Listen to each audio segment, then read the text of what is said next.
الحمد لله نحمده ونستعينه ونستغفره ونؤمن به ونتوكل عليه ونعوذ بالله من شرور أنفسنا ومن سيئات أعمالنا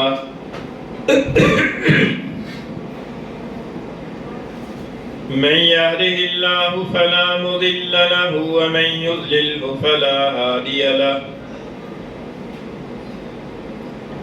ونشهد أن لا إله إلا الله وحده لا شريك له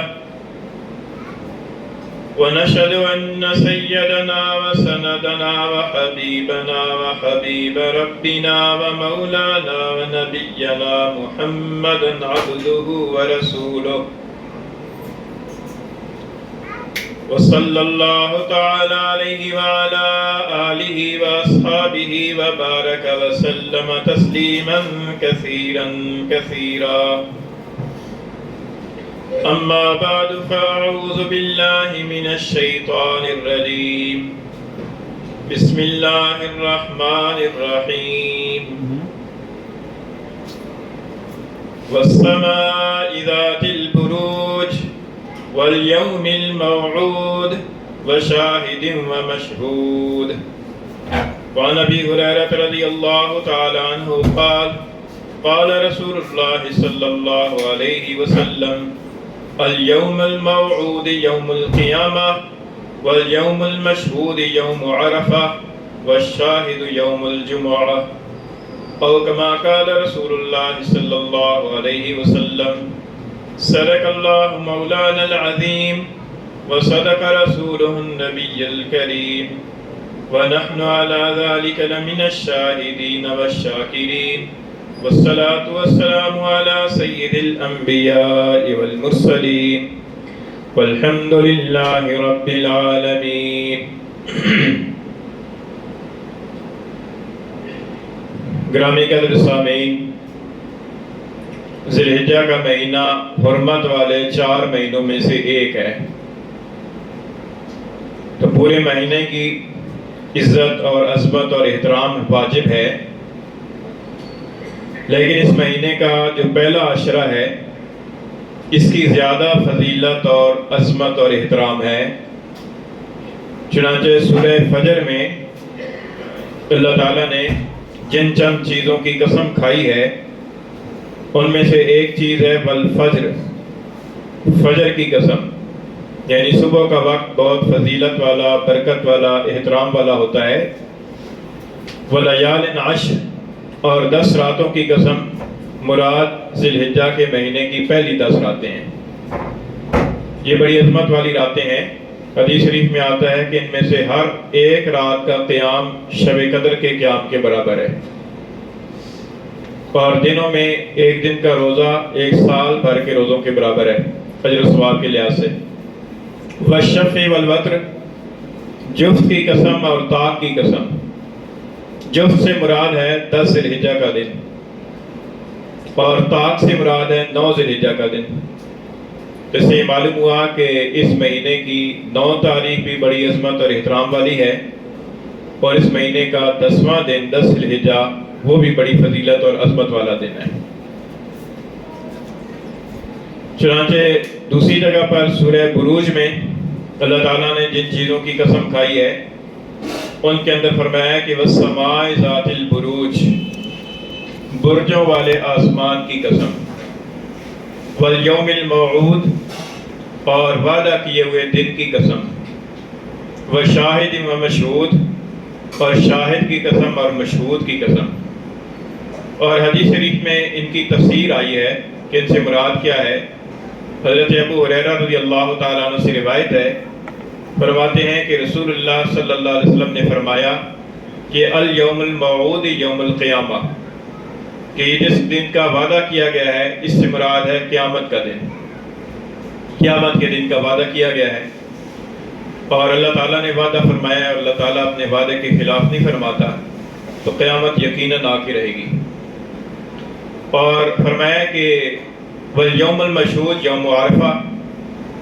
اور یہ جو فرمایا کہ مشہود کی قسم، یوم مشہود کی قسم، اس سے مراد ہے عرفہ کا دن، اور عرفہ کہتے ہیں 9 ذی الحجہ کے دن کو۔ تو 9 ذی الحجہ کے دن کی اللہ تعالیٰ نے قسم کھائی، تو 9 ذی الحجہ کا دن بھی فضیلت اور عظمت والا ہے۔ اور فرمایا کہ والشاہد یوم الجمعہ، اور شاہد سے مراد ہے جمعہ کا دن۔ تو جمعہ کا دن بھی عظمت والا، برکت والا، فضیلت والا دن ہے۔ ترمذی شریف کی حدیث ہے۔ اس حدیث سے معلوم ہوتا ہے کہ عرفہ کا جو دن ہے، 9 ذی الحجہ کا دن، یہ خاص فضیلت اور عظمت والا دن ہے۔ حضرت سہل بن سعد رضی اللہ تعالیٰ عنہ سے روایت ہے، آپ فرماتے ہیں کہ سرکار دو عالم صلی اللہ علیہ وسلم نے فرمایا کہ من صام یوم عرفہ، کہ جس نے 9 ذی الحجہ کے دن کا روزہ رکھا، غفر لہ سنتین متتابعین، تو اس کی بخشش کر دی جائے گی مسلسل 2 سالوں کی، یعنی مسلسل 2 سال کے گناہوں کی بخشش کر دی جائے گی اس آدمی کی کہ جس نے عرفہ کے دن روزہ رکھا۔ عرفہ سے مراد ہے 9 ذی الحجہ۔ 9 ذی الحجہ کے دن جس آدمی نے روزہ رکھا، تو سرور دو عالم صلی اللہ علیہ وسلم نے فرمایا کہ مسلسل 2 سال کے گناہوں کی اس کی بخشش کر دی جائے گی، یعنی صغیرہ گناہوں کی۔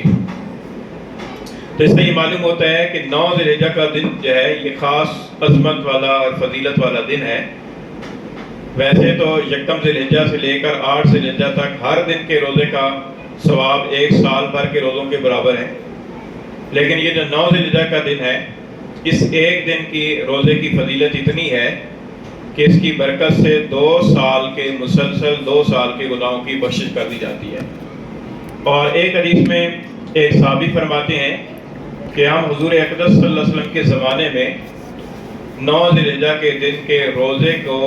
2 سال کے روزوں کے برابر سمجھا کرتے تھے، یعنی اس ایک دن کے روزے کا ثواب 2 سال کے روزوں کے ثواب کے برابر ہم سمجھا کرتے تھے۔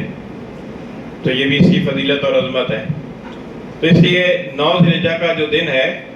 اور 9 ذی الحجہ کے دن کی ایک اور خصوصیت یہ ہے کہ حج کا جو ایک عظیم الشان رکن ہے، حج اسلام کا ایک عظیم الشان رکن ہے، اس فریضہ حج کا جو بڑا رکن ہے جس کے بغیر حج نہیں ہوتا، وہ ہے وقوف عرفات۔ اور یہ جو وقوف عرفات ہے، عرفات کے میدان کے اندر، یہ 9 ذی الحجہ کو ہی ہوتا ہے۔ 9 ذی الحجہ کے دن وقوف عرفات کا دن ہے، اور اس دن کے اندر عرفات کے میدان کے اندر حاجیوں کا جمع ہونا اور وہاں پر وقوف کرنا، یہ حج کی ادائیگی کے لیے ضروری ہے۔ اور جس آدمی سے یہ وقوف فوت ہو جائے، اس کا حج فوت ہو گیا،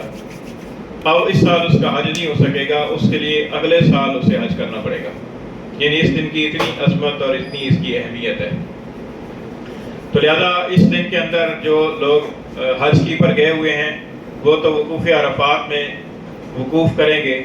اور اس دن کی فضیلت اور عظمت کو وہاں حاصل کریں گے، لیکن جو مسلمان حج کے لیے نہیں گئے ہوئے، جہاں پر اپنے اپنے وطن کے اندر رہ رہے ہیں، ان کے لیے اس دن کی فضیلت اور عظمت کو حاصل کرنے کا طریقہ یہ ہے کہ وہ اس دن کے اندر روزہ رکھ لیں اور اللہ تعالیٰ سے اجر و ثواب حاصل کریں اور گناہوں کی بخشش اور توبہ استغفار کریں۔ ایک اور عمل جو 9 ذی الحجہ سے شروع ہوتا ہے، وہ ہے تکبیرات تشریق کا عمل، جس کے بارے میں قرآن مجید کے اندر اللہ تعالیٰ نے سورہ بقرہ میں فرمایا ہے کہ وَاذْكُرُوا اللَّهَ فِي أَيَّامٍ مَّعْدُودَاتٍ، کہ اللہ تعالیٰ کو یاد کرو گنے چنے دنوں میں۔ یہ جو ایام معدودات ہے، اس کی تفسیر میں مفسرین نے لکھا ہے کہ صحابہ کرام اور تابعین کا اور مفسرین کا اس بات پر اتفاق ہے کہ ان چند گنے چنے دنوں سے ایام تشریق مراد ہیں، اور ایام تشریق جو ہیں یہ 9 ذی الحجہ سے لے کر 13 ذی الحجہ تک یہ جو دن ہیں، یہ دن ایام تشریق کہلاتے ہیں۔ تو اس لیے فقہائے کرام نے فرمایا کہ 9 ذی الحجہ کی فجر کی نماز سے لے کر 13 ذی الحجہ کی عصر کی نماز تک ہر فرض نماز کے بعد 1 مرتبہ تکبیرات تشریق پڑھنا واجب ہے۔ جس طرح قربانی واجب ہے، عید کی نماز پڑھنا واجب ہے، وطر کی نماز پڑھنا واجب ہے، اسی طریقے سے تکبیرات تشریق پڑھنا واجب ہے۔ اور یہ 9 ذی الحجہ یعنی یوم عرفہ کی فجر سے لے کر 13 ذی الحجہ کی عصر کی نماز تک۔ اچھا، ان نمازوں کے بعد، ان دنوں کی نمازوں کے بعد یہ کہاں سے ثابت ہے؟ یہ خلیفہ راشد سیدنا عمر فاروق اعظم رضی اللہ تعالیٰ عنہ اور دوسرے خلیفہ راشد سیدنا علی المرتضیٰ رضی اللہ تعالیٰ عنہ، یہ 2 خلفائے راشدین ہیں کہ جن کے عمل سے اور جن کے طرز عمل سے یہ بات ثابت ہے کہ یہ 9 ذی الحجہ کی فجر سے لے کر 13 ذی الحجہ کی عصر تک ہر فرض نماز کے بعد تکبیرات تشریق پڑھا کرتے تھے۔ تکبیرات تشریق کیا ہیں؟ یہ چند کلمات ہیں: اللہ اکبر، اللہ اکبر، لا الہ الا اللہ، واللہ اکبر، اللہ اکبر وللہ الحمد۔ یہ کلمات ہیں جو سیدنا عمر فاروق اعظم رضی اللہ تعالیٰ عنہ اور سیدنا علی المرتضیٰ رضی اللہ تعالیٰ عنہ ان خلفائے راشدین سے ثابت ہے۔ اور حضور نبی کریم صلی اللہ علیہ وسلم کا ارشاد گرامی ہے، آپ نے فرمایا کہ علیکم بسنتی و سنت الخلفاء الراشدین، کہ تمہارے اوپر میری سنت پر چلنا بھی لازم ہے اور خلفائے راشدین کی سنت پر بھی چلنا لازم ہے۔ تو خلفائے راشدین میں سے 2 خلفاء سے یہ بات ثابت ہے، دوسرے حضرات بھی کرتے ہوں گے لیکن جو ثبوت پہنچا ہے وہ ان حضرات سے پہنچا ہے۔ اللہ اکبر، اللہ اکبر اللہ تعالیٰ کی بڑائی کا بول ہے، اللہ تعالیٰ کی کبریائی ہے، اللہ تعالیٰ کی بڑائی ہے، اللہ تعالیٰ کی عظمت ہے۔ لا الہ الا اللہ اللہ کی توحید ہے۔ اللہ اکبر یہ پھر اللہ تعالیٰ کی بڑائی کا بول ہے، واللہ اکبر پھر اللہ تعالیٰ کی بڑائی کا بول، وللہ الحمد اللہ تعالیٰ کی تحمید ہے، اللہ تعالیٰ کی حمد و ثنا ہے۔ بعض روایات کے اندر 3 مرتبہ بھی آیا ہے، اللہ اکبر، اللہ اکبر، اللہ اکبر، لا الہ الا اللہ، واللہ اکبر، اللہ اکبر وللہ الحمد۔ لیکن جس روایات کو یا جن روایات کو حنفی فقہا نے ترجیح دی ہے ان کے اندر 2 مرتبہ ہے، اللہ اکبر، اللہ اکبر، لا الہ الا اللہ، واللہ اکبر، اللہ اکبر وللہ الحمد۔ یہ کلمات تکبیرات تشریق کہلاتے ہیں۔ اچھا، ان تکبیرات تشریق کو ان دنوں کے اندر پڑھنے کی حکمت کیا ہے؟ حکمت علماء کرام نے فرمایا کہ یہ ہے کہ ان کلمات کو بار بار پڑھا جائے تاکہ اللہ تعالیٰ کی عظمت، اللہ تعالیٰ کی توحید اور اللہ تعالیٰ کی حمد و ثنا دل کے اندر پیدا ہو۔ اور یہ اللہ تعالیٰ کی حمد و ثنا اور اللہ تعالیٰ کی توحید اور اللہ تعالیٰ کی کبریائی کا تصور جتنا زیادہ دل کے اندر پیدا ہوگا اتنا ہی اللہ تعالیٰ کے احکام پر عمل کرنا آسان ہوگا۔ اور چونکہ ان دنوں کے اندر ایک عظیم الشان عمل انجام دیا جاتا ہے جس کو قربانی کہا جاتا ہے، اس لیے ان دنوں کے اندر خاص طور پر تکبیرات تشریق پڑھنے کا حکم ہے تاکہ اللہ تعالیٰ کی عظمت بھی دل میں بیٹھے، اللہ تعالیٰ کی توحید بھی دل میں بیٹھے، اللہ تعالیٰ کی حمد و ثنا بھی دل کے اندر بیٹھے۔ اور پھر جب جانور کو ذبح کیا جائے اس وقت بھی جانور کی گردن پر چھری چلاتے ہوئے زبان پر یہی بولو بسم اللہ اللہ اکبر، تاکہ اللہ تعالیٰ کی کبریائی، اللہ تعالیٰ کی بڑائی کا نام اور نعرہ لگاتے ہوئے، بلند کرتے ہوئے جانور کی گردن پر چھری چلا کر وہ جانور اللہ تعالیٰ کے حضور میں نظر کے طور پر پیش کیا جائے، جس کے بارے میں قرآن مجید کے اندر اللہ تعالیٰ نے فرمایا ہے کہ وَلِكُلِّ أُمَّةٍ جَعَلْنَا مَنسَكًا لِيَذْكُرُوا اسْمَ اللَّهِ عَلَى مَا رَزَقَهُم مِّن بَهِيمَةِ الْأَنْعَامِ، کہ ہم نے ہر امت کے لیے قربانی کا عمل رکھ دیا ہے تاکہ اللہ تعالیٰ کے دیے ہوئے چوپایوں کے اوپر وہ اللہ تعالیٰ کا نام بلند کریں۔ تو جانور کو ذبح کرنے سے بھی مقصود اللہ تعالیٰ کی عظمت بجا لانا ہے، اور جانور کی گردن پر چھری چلاتے وقت میں بسم اللہ اللہ اکبر کہنا بھی اللہ تعالیٰ کی عظمت اور کبریائی کا اعلان کرنا ہے۔ تو ان ایام کے اندر خاص طور پر یہ فرمایا گیا کہ وَاذْكُرُوا اللَّهَ فِي أَيَّامٍ مَّعْدُودَاتٍ، ان چند گنے چنے دنوں کے اندر اللہ تعالیٰ کی عظمت اور اللہ تعالیٰ کی کبریائی کا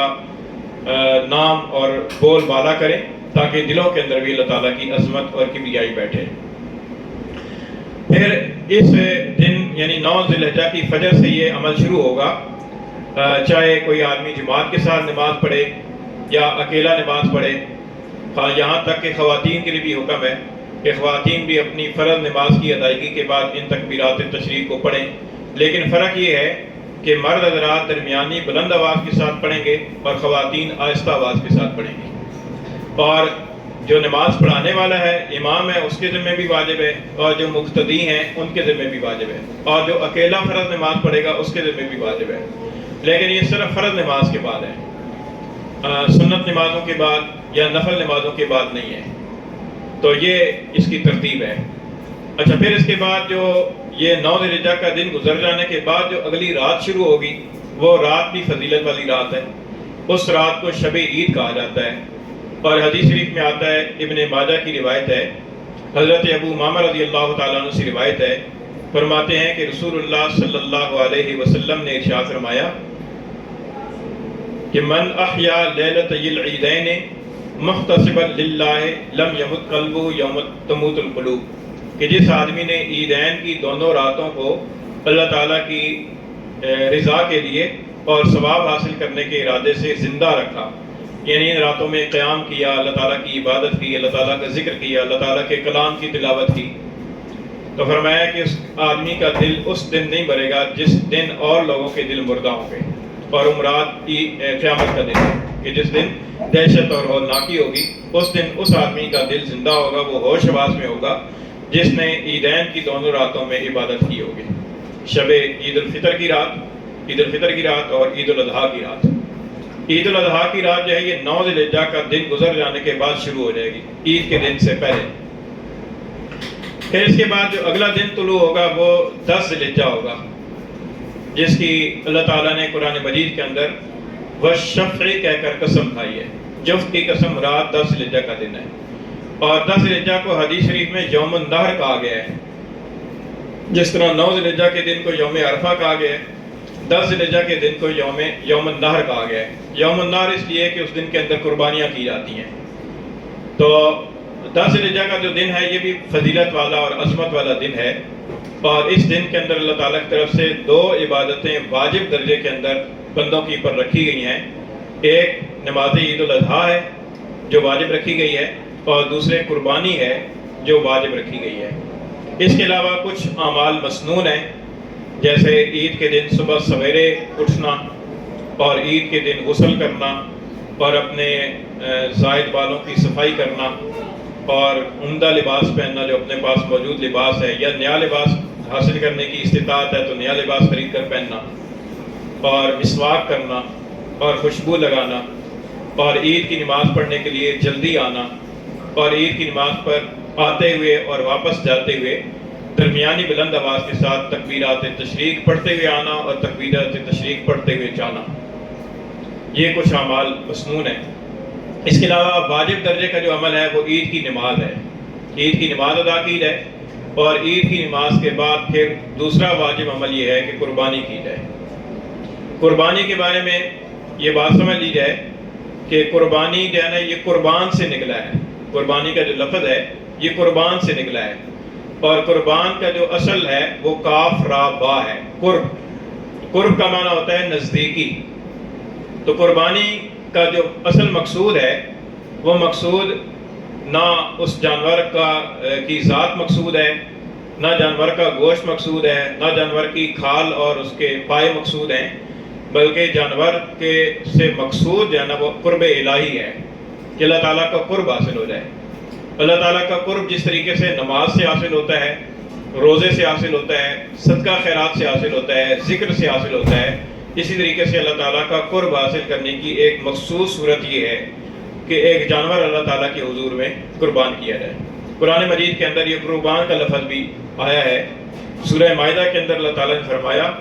کہ وَاتْلُ عَلَيْهِمْ نَبَأَ ابْنَيْ آدَمَ بِالْحَقِّ، کہ آپ ان کی پر آدم علیہ السلام کے 2 بیٹوں کا قصہ حقیقت کے مطابق بیان کیجیے. اِذْ قَرَّبَا قُرْبَانًا، جب ان دونوں نے قربان پیش کی، یعنی اللہ تعالیٰ کا قرب حاصل کرنے کے لیے ایک نظر پیش کی. فَتُقُبِّلَ مِنْ أَحَدِهِمَا وَلَمْ يُتَقَبَّلْ مِنَ الْآخَرِ، تو ایک کی طرف سے قبول کر لی گئی اور دوسری کی طرف سے قبول نہیں کی گئی.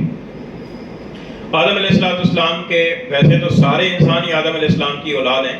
لیکن آدم علیہ السلام کے جو براہ راست بیٹے تھے، اولاد تھے، ان میں سے 2 بیٹے، جو 2 بیٹوں کا قصہ بیان ہوا ہے، ان میں سے ایک کا نام حابیل تھا اور ایک کا نام قابیل تھا. تو حابیل نے اللہ کا قرب حاصل کرنے کے لیے ایک مینڈا، ایک دمبا جو ہے وہ اللہ تعالیٰ کی حضور میں قربان کیا. اور اس زمانے کے اندر یہ دستور تھا کہ قربانی کرنے کے بعد اس کا جو گوشت ہے وہ کسی پہاڑ کی چوٹی کے پر رکھ دیا جاتا تھا، کھانے کی اجازت نہیں تھی، اور آسمان کی طرف سے کوئی آگ آتی تھی اور وہ آگ اس گوشت کو کھا جاتی تھی۔ یہ اس بات کی علامت ہوتی تھی کہ قربانی قبول ہو گئی ہے۔ تو حابیل نے ایک مینڈا ذبح کیا اور دستور کے مطابق وہ پہاڑ کی چوٹی کی پر رکھ دیا، اور قابیل نے اپنی کاشتکاری میں سے ایک جو فصل تھی اس فصل کا ایک حصہ اللہ کے حضور میں نظر کیا، اس نے بھی وہ رکھ دیا۔ آسمان سے آگ آئی اور اس نے حابیل کی قربانی کو کھا لیا اور قابیل کی قربانی پڑی کی پڑی رہی۔ یہ اس زمانے کے ایک علامت تھی۔ تو حابیل کی قربانی قبول ہو گئی اور قابیل کی قربانی رد کر دی گئی۔ اللہ تعالیٰ نے یہاں پر فرمایا کہ اس قربا قرباناً، جب ان دونوں نے ایک قربانی پیش کی، فتقبل من احدہما، ان میں سے ایک کی قربانی قبول کر لی گئی، ولم یتقبل من الآخر، اور دوسرے کی طرف سے قبول نہیں کی گئی۔ گزشتہ امتوں کے اندر یہی دستور تھا، یہاں تک کہ آل عمران کے اندر، سورہ آل عمران کے اندر اس بات کا اللہ تعالیٰ نے ذکر فرمایا ہے کہ بقربان تاکلہ النار، ایسی قربانی جب تک پیش نہ کر دیں کہ جس کو آگ کھا جائے۔ یہ تو حضور نبی کریم صلی اللہ علیہ وسلم کی برکت سے اور آپ کے صدقے سے امت کو جو سہولتیں ملی ہیں، ان سہولتوں میں سے ایک سہولت یہ ملی کہ قربانی کا گوشت کھانا اس امت کے لیے حلال کر دیا گیا، ورنہ پہلے یہ قربانی کا گوشت کھانا حلال نہیں تھا۔ پہلے حکم یہی ہوتا تھا کہ ذبح کر کے رکھ دیا جائے، آسمان سے آگ آئے گی، اس کو کھا لے گی، کھا لے تو یہ علامت ہے قبول ہونے کی، نہ کھائے تو یہ علامت ہے مردود ہونے کی۔ ایک تو اللہ تعالیٰ نے اس امت مرحومہ کی پر حضور اقدس صلی اللہ علیہ وسلم کی برکت سے یہ فضل فرمایا کہ ہمارا پردہ رکھ لیا، اب پتہ نہیں چلتا کہ کس کی قربانی قبول ہوئی یا کس کی قبول نہیں ہوئی۔ دوسرا، ہمیں یہ فائدہ مل گیا کہ حضور اقدس صلی اللہ علیہ وسلم کی برکت سے ہمارے لیے قربانیوں کا گوشت کھانا ہمارے لیے حلال کر دیا گیا ہے۔ اب ہم قربانیوں کا گوشت کھا بھی سکتے ہیں اور اپنے گھر میں بھی استعمال کر سکتے ہیں، اپنے اعزاء اور اقربا کو بھی دے سکتے ہیں، اور اللہ تعالیٰ کی طرف سے ہمارا پردہ بھی رکھا ہوا ہے۔ اب معلوم نہیں ہوتا کہ کس کی قربانی قبول ہوئی ہے، کس کی رد ہوئی ہے، لیکن جو آدمی قربانی کرنے والا ہے اس کے لیے ایک فکر والی بات ہے، اسے فکر مند ہونا چاہیے کہ قربانی جو کر رہا ہے تو اس سے مقصود اس کا قرب الہی ہی ہو، اس کے علاوہ اور کچھ مقصود نہ ہو۔ نہ تو گوشت مقصود ہو کہ گوشت اچھا مل جائے گا کھانے کو، ویسے سال بھر ملتا نہیں ہے تو اچھا گوشت کھانے کو مل جائے گا، اور نہ یہ مقصود ہو کہ جانور عمدہ لایا ہوں تو محلے کے اندر شہرت ہوگی کہ فلاں صاحب بہت قیمتی عمدہ گائے لے کر آئے ہیں، بیل لے کر آئے ہیں، بڑا اچھا دمبا لے کر آئے ہیں، اتنے لاکھ کا لے کر آئے ہیں، اس کی شہرت ہوگی، میری واہ واہ ہوگی، یہ مقصود نہ ہو۔ یہ بہت نازک مسئلہ ہے، یہ نیت کا مسئلہ ہے، اور انسان کا جو دشمن ہے نا، نفس اور شیطان، وہ ایسی ایسی چال بازیاں کرتے ہیں نا کہ انسان کو سمجھ نہیں آتی، اور انسان اپنے اندر یہ سمجھتا ہے کہ میں خلوص سے کر رہا ہوں، لیکن در حقیقت اس کے اندر ریاکاری آ جاتی ہے۔ تو اس بات کے بہت زیادہ اہتمام کرنا چاہیے کہ جانور بے شک عمدہ سے عمدہ لائیں، اور قیمتی جانور اللہ تعالیٰ نے استطاعت دی ہے تو قیمتی جانور لائیں، لیکن اس کی نیت دل کے اندر یہ نہیں ہونی چاہیے کہ میں اس لیے لا رہا ہوں تاکہ لوگوں کے اندر میرا نام ہوگا، شہرت ہوگی۔ اگر دل کے اندر یہ ارادہ ہوگا تو پھر وہ سارا گیا ضائع گیا، اس کا کوئی فائدہ نہیں ہوگا۔ اور اگر دل کے اندر اخلاص ہے اور اس نیت سے لا رہے ہیں کہ اللہ تعالیٰ نے مجھے بہت سارا مال دیا ہوا ہے تو اللہ تعالیٰ کی حضور میں اچھی اور عمدہ چیز میں قربانی کے طور پر پیش کروں، اگر یہ نیت ہوگی تو یہ نیت اور ہے۔ اور اگر یہ نیت ہوگی کہ میری واہ واہ ہو جائے گی اور میرا نام مشہور ہوگا اور میری جناب وہ ایک بڑائی، ایک تفاخر کا جذبہ پیدا ہوگا، تو یہ پھر انسان کے لیے خطرناک ہے۔ اسی طریقے سے بعض لوگ قربانیاں ایک سے زیادہ بھی کرتے ہیں،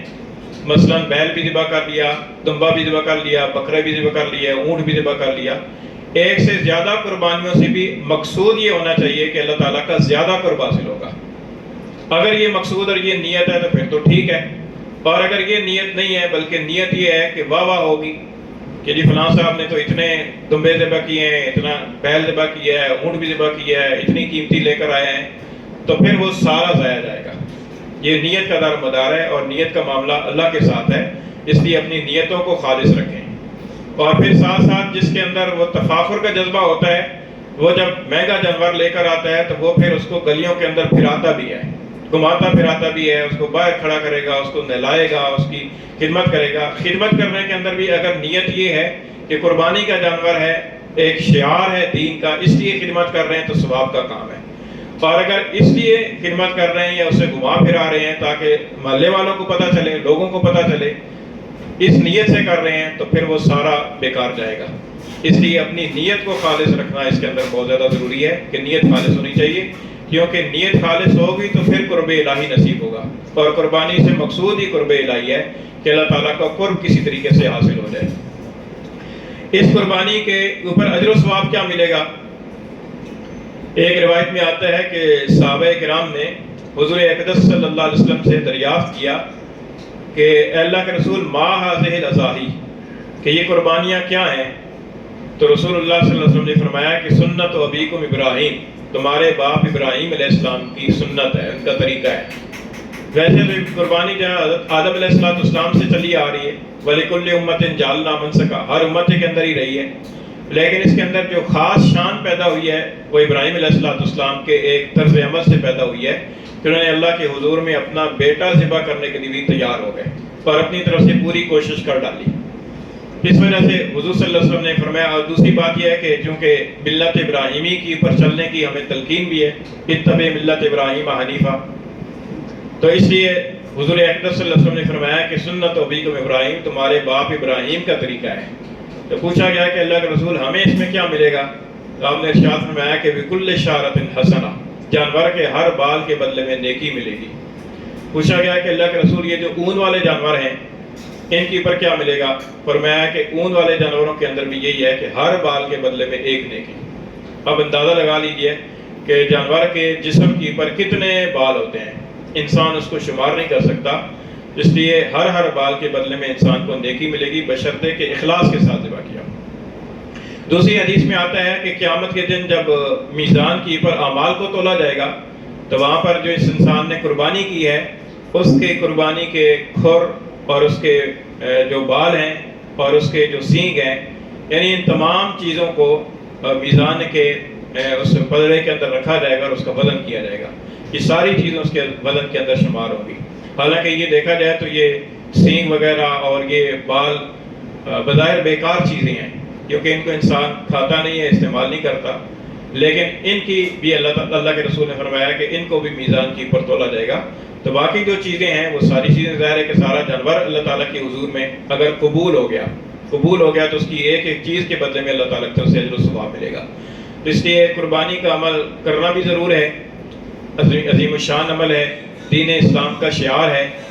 لیکن اس کے ساتھ ساتھ یہ بھی ضروری ہے کہ اخلاص کے ساتھ کیا جائے اور محض قرب الہی کی نیت سے کیا جائے، اللہ تعالیٰ کے قرب کے علاوہ اور کوئی جذبہ اور کوئی نیت دل میں نہیں ہونی چاہیے، تاکہ اللہ تعالیٰ کے یہاں ہمارے قبول ہو جائے۔ اور یہ قربانی کا عمل کر لینے کے بعد پھر اللہ تعالیٰ سے دعا بھی کی جائے کہ یا اللہ میں نے یہ پیش کی ہے، آپ اپنی بارگاہ میں قبول فرمائیے۔ اللہ تعالیٰ میں عمل کی توفیق